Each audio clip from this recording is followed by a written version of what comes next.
Hello everyone, how are you doing? This is MD Tech here with another quick tutorial.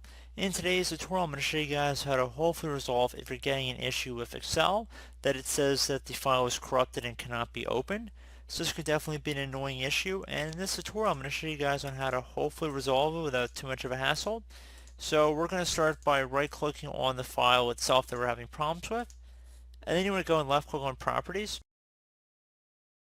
So once you've left click on properties there, you might have a section underneath attributes that says security. This file came from another computer and might be blocked to help protect this computer.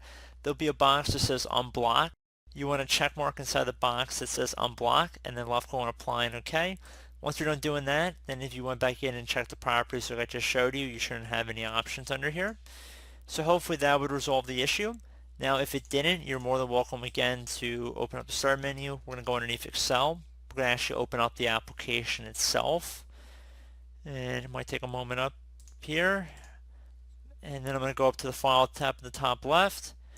I'm going to left click on Options. I'm going to left click on Trust Center. And then I'm going to left click on Trust Center Settings. Now you want to go underneath the area that says Protected View. So left click on that one time. You want to uncheck these options. Now I would suggest re-enabling them once you're done checking the specific file if you know it's a safe file. But just in terms of getting around the specific error message, if you're running into an issue and you really need to access this file, that's all you have to do, hopefully, and just left click on OK. And then I would go ahead and try and open up the Excel file again, and hopefully that has worked for you. So as always, thank you guys for watching. I hope I was able to help you out, and I do look forward to catching you all in the next tutorial. Goodbye.